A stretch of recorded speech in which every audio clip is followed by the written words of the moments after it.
Previously on the road. After exploring the powerful history of Gorée Island, we pushed on towards our final checkpoint at Karan. There we regrouped with a convoy and crossed our final border together into the Gambia, where the finishing line meant the end of our incredible journey on the road. We completed an extraordinary overland journey from Gibraltar to the Gambia, covering nearly 4,000 kilometers across continents, cultures, and some of the most challenging terrains in the world. We finally did it. Finishing line, the Dakar Challenge, 3,320 kilometers. Team 36, Gibraltar's done it. All we need now is to celebrate and a good beer and a toast to all you guys. Nobody believed we'd do it, but our Susie did it with us. Here's to you guys.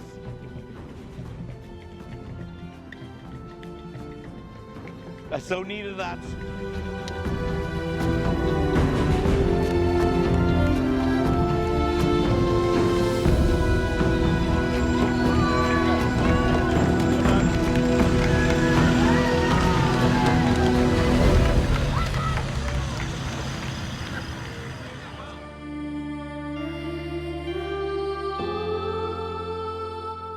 The adventure began with a ferry crossing into Morocco.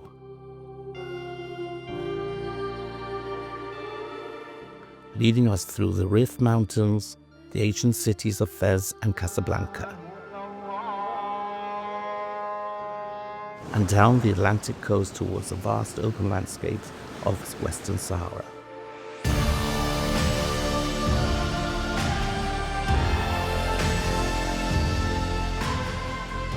From there, the journey became tougher as we crossed into Mauritania, leaving the tarmac behind to drive deep into the Sahara Desert, where teamwork, patience, and resilience became essential for survival.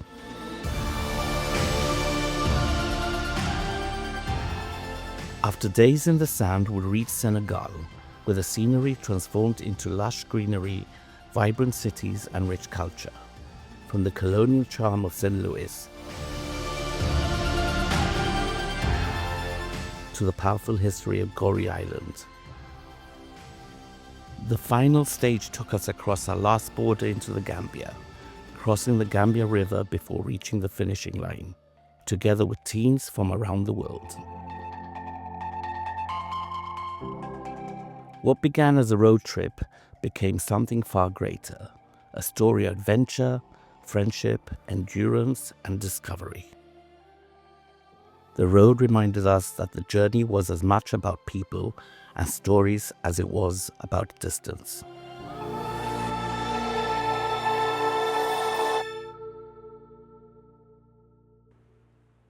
What I like to do is I like to have all of the paperwork and cars ready about 2 months before we leave. Unfortunately, some crazy people from Gibraltar phoned me about 3 days before we were leaving saying, hey, is there any chance that we can come on the challenge? There's a lot to catch up on here. How many are coming? Oh, there's 4 of us. Oh, great, that would be 2 cars. Oh, no, it's 1 car. Ah, okay. Will that be okay? We'll have to find out, won't we? You will need a sump guard. Ah, we haven't got a sump guard and it's too late to get one made up. Ah, will that be a problem? Only if you hit something. Are you coming through the desert? No, we don't think we'll come through the desert. Ha! Well, fortunately we managed to hijack you and bring you through the desert, so I hope Deepak thoroughly enjoyed himself and you guys sleeping in the bivouac with the local guys and the guides on, was it a tiny little mattress and blanket that you had? Look, these are what the stories are made from. Did I think you were going to make it? Absolutely not. The tiniest, is it a tiniest little polo with 4 guys in it, bouncing then crashing their way through all of the sand. I said to my wife Elaine, I was like, I think we might be towing that one into the zebra bar. However, against all the odds, with plenty of smiles and plenty of pushing, you guys absolutely rocked and have got the Gold Badge Award for pushing and getting stuck. So for this, I thank you very much for taking part. The journey wasn't only about exploration and adventure. There was a purpose behind every mile. Every car that completed the challenge was donated. The vehicles are handed over and later auctioned, with all the proceeds going to the Rotary Club of the Gambia. The funds are used to support local projects, providing essential aid, equipment, and resources to communities across the Gambia. After nearly 4,000 kilometers from Gibraltar, the journey ends with giving back, making this adventure something far more meaningful. Our beloved Susie at auction was sold for 198,000 Selassie, the equivalent of around £2,197. Out of 35 teams that completed the challenge, it became the 7th highest selling car of the auction. Not bad for a 22-year-old Polo that crossed deserts, borders, and thousands of kilometers without giving up. Part of its success came down to Susie being left-hand drive. This made it more useful locally, which helped push the price higher when the bidding started.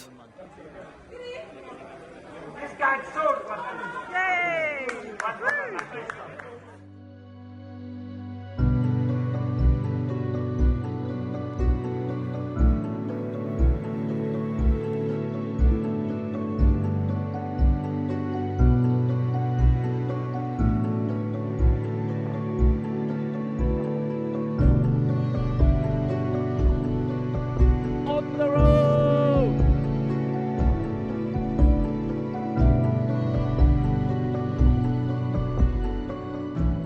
It was emotional saying goodbye to Susie, but knowing that she'll live on for many more years in the Gambia is comforting to know. After everything we'd been through together, from Gibraltar to the finishing line, it felt strange to leave her behind, but that was always the point. Her journey didn't end with us. She carries on, helping someone else down the road.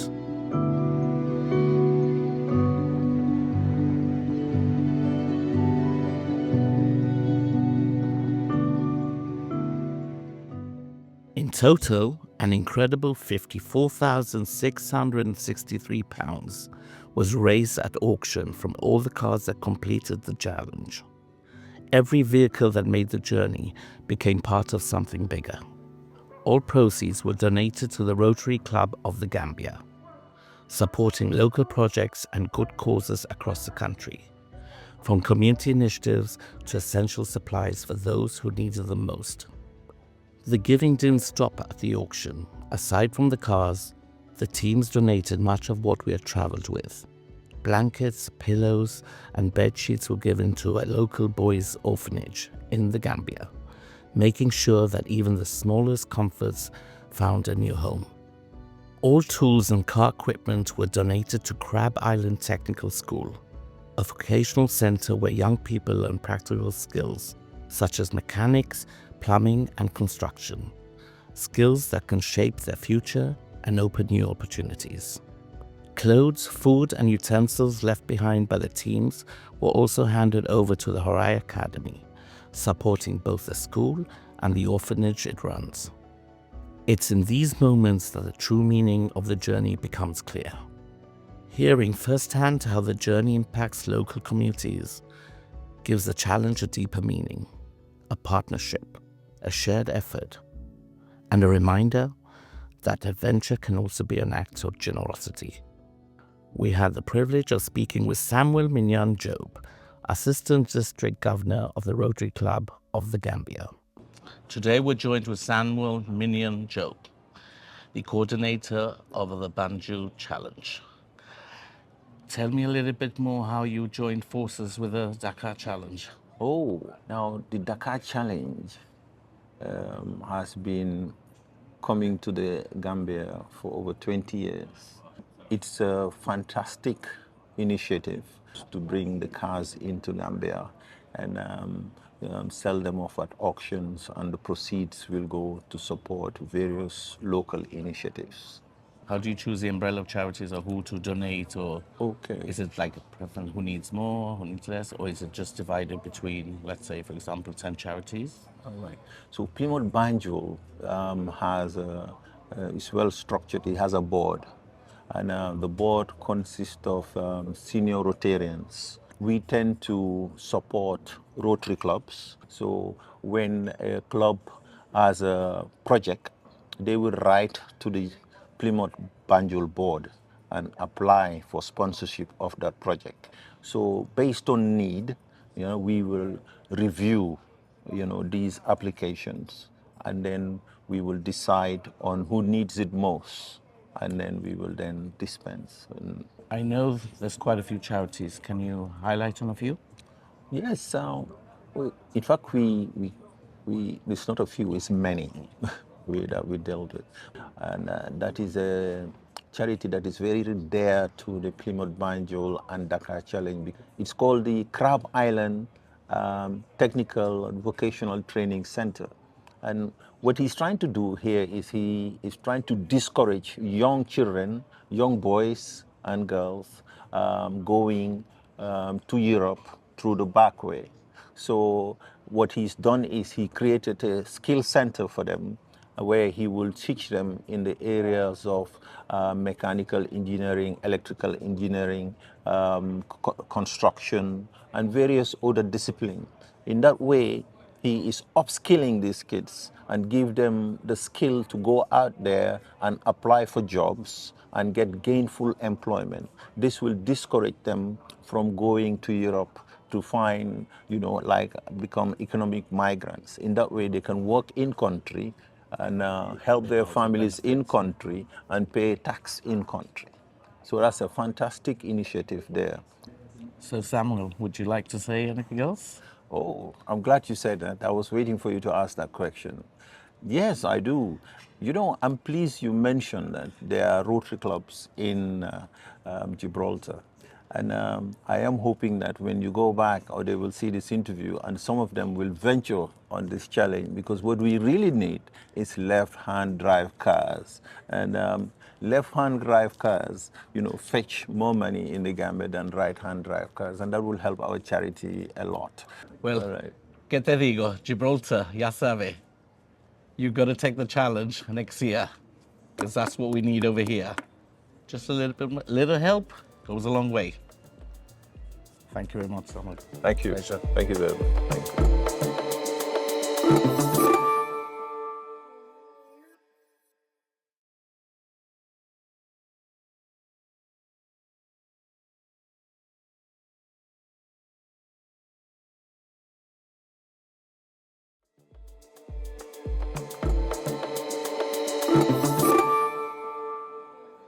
This challenge brought together 36 teams, made up of more than 80 individuals from all over the world. Different countries, different backgrounds, different reasons for being here, but all sharing the same road, the same dust, and the same adventure. Yeah, it's been a great adventure. So It's been amazing, Lisa. It's been absolutely been amazing. So we crossed the finish line late last night, late last night. and I thought, I thought it was going to be easy, and it had tons of challenges that we just didn't expect. Yeah, but we had great people with us. We like did. amazing people. I think that made the trip what it is, right? Absolutely. Yeah. And we all kind of pitched in. It was a real team effort, and we laughed like loads. Oh God, we laughed. Yeah. We were still laughing this morning. Yeah.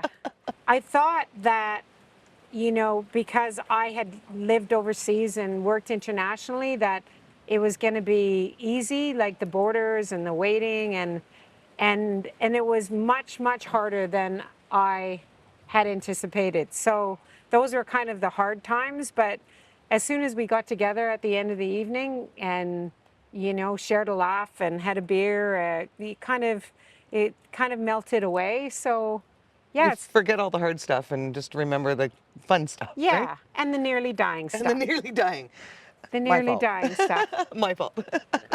You really come together as human beings. It is a team sport, right? With strangers who then all work together. And so if you have fears about being alone or that you'll be left, you never feel that, because these group of strangers that you meet, they help you, they'll drag you through the desert, they'll tow your car, and it reminds you what life is about, you know? This is living. You see how these amazing people meet all these amazing people, you know, and you just live authentically. It's like super fun and a cool thing to do. Over the weeks, strangers became teammates and teammates became friends. We helped each other out of sand, shared tools, shared food, shared stories around desert campfires, and crossed borders side by side. To summarize in 2 minutes, this experience was: first, have a purpose. You understand that the important is the aim. Secondly, the adventure is every day. It's not something that you have a plan and the plan is have to make. Go with the flow. And third, crazy people do crazy things but support each other. That's what I have to, I can summarize all this experience, all this stuff in 2 minutes. So go for it, take the adventure, and be sure that you're going to enjoy. I can guarantee you that you're going to enjoy the trip with just keeping those 3 points on roll. Have my driving improved since that experience? Oh, that's a big question. I think it get a little bit worse. After we passed Mauritania, it was like, okay, there are roads, but it's not the right or wrong. It's like the ones that you can't. So I will say that I can answer that question maybe in a week when I go back to home and start driving again to see if I still you understand what the traffic signs mean.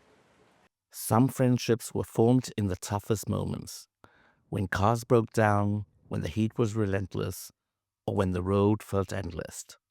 By the time we reached the Gambia, it didn't feel like 36 separate teams anymore. It felt like one convoy, one journey, one unforgettable experience. Why do I do it? That's I often ask myself that as well. But the reward is just exceptional. If everybody could go and see the difference that it's going to make by all of the cars that are being auctioned, I say have a lot of fun and make a little bit of difference, and that's exactly what happens here. You've already spoken to the people about their crazy stories. They're once in a lifetime experiences for most people, but I'm fortunate enough that it isn't just a once in a lifetime experience. I get to do this every year with different people, different mindsets, different ages, different everything. And it never ceases to amaze me how everybody just pulls together and makes it work in the moments of desperation and when it's euphoria because we've managed to get a car through or out of the sand. So yeah, if you're thinking about coming on it next year, I thoroughly look forward to being with you. This journey was never just about the destination. It was about the people we met, the lessons we learned, and the memories that will stay with us long after the engines fall silent. Sadly, my journey on the road beyond borders comes to an end. I'm actually quite sad and quite emotional, but I totally understand why they call it the Dakar Challenge.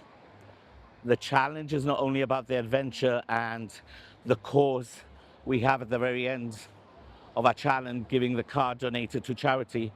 It's all about mental strength, physical strength, and a spiritual challenge too. For me personally, it's been spiritually, mentally, it's taken me totally out of the comfort zone. I never thought in my wildest dreams I would ever do this, but I've been so fortunate and blessed to do it. It's been a roller coaster ride of emotions. We've had 4 people in one car, which, to be honest, we don't really know each other that well. So it's been like explosions of a lot of drama, to a lot of happiness, lots of laughters, a lot of crying too, and a lot of meltdowns and breakdowns, which I definitely have had. Not only has it been a challenge for me to be on the road, 17 days away from my people, but also to be in front of a camera and learn. And I can only say that I'm totally grateful to my producer, Alistair, who's been my rock, who's guided me left, right, and center, has given me all the patience in the world, even though I was doing the biggest drama ever sometimes. But hey, I've learned from it. And actually, to be quite honest, I'm a bit sad it's the end because I'm kind of loving now the camera. But apart from that, I met 80 people. There were 36 cars. We had beautiful bonding. I met really good friends from all over the place, from Norway, Germany, London, England, you name it. We've all been like one group helping each other up. I've gone to the most unique places, from the most poorest to the most richest in texture and in color and vibrancy. I've had everything thrown at my face and it's been a total eye-opener. Would I do it again? Definitely would do it again. Just for the experience. Even the culture of the people in each place is different. The air's different, the weather's different, the smell is different, the cuisine has been different. We've tried cuisines on a restaurant, we've been on a bench, we've been 3 days in the desert, eating in the sand, being cooked over there. How they did it for 80 people, God knows. I've been sleeping in a mattress in the middle of the Sahara Desert. It's been the most amazing sunset and sunrise I've ever seen, and the most spectacular stars I've seen at nighttime. It's been the most breathtaking vision. There have been moments I've been very emotional and very stressed, but it's been all worth it. What can I say? Actually, I'm quite choked. I'm finding it hard to control my emotions because I know this is the end.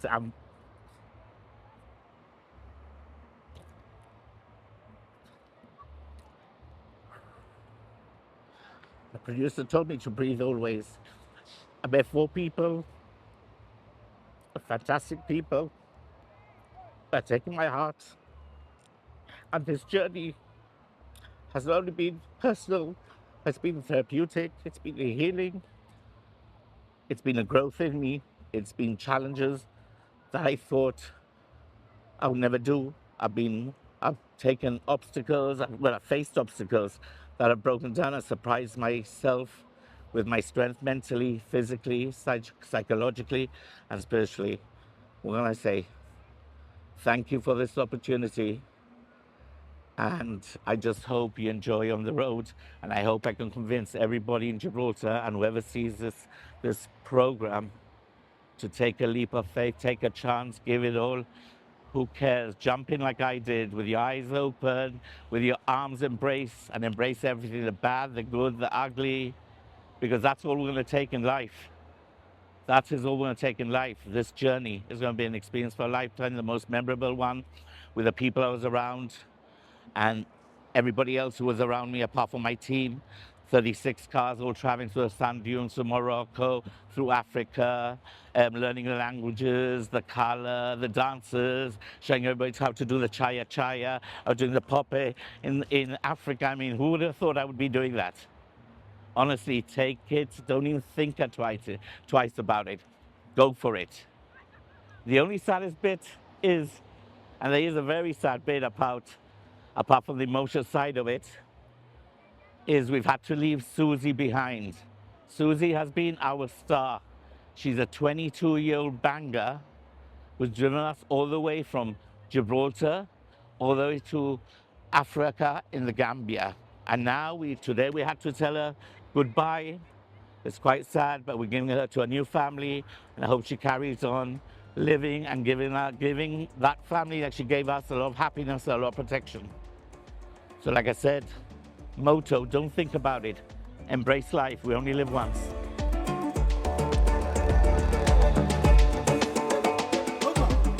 We only live once, and sometimes you have to leave the familiar behind.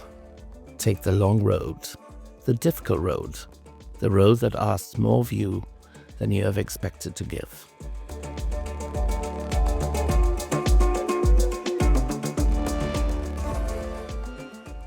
Because the road doesn't end here. It never really does. The only question now is, where will, on the road, Lead us next.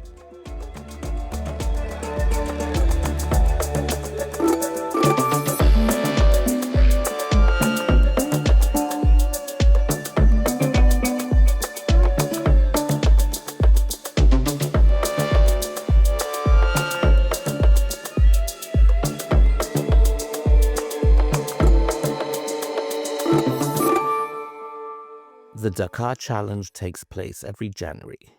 For those interested in taking part, visit www.dakarchallenge.co.uk.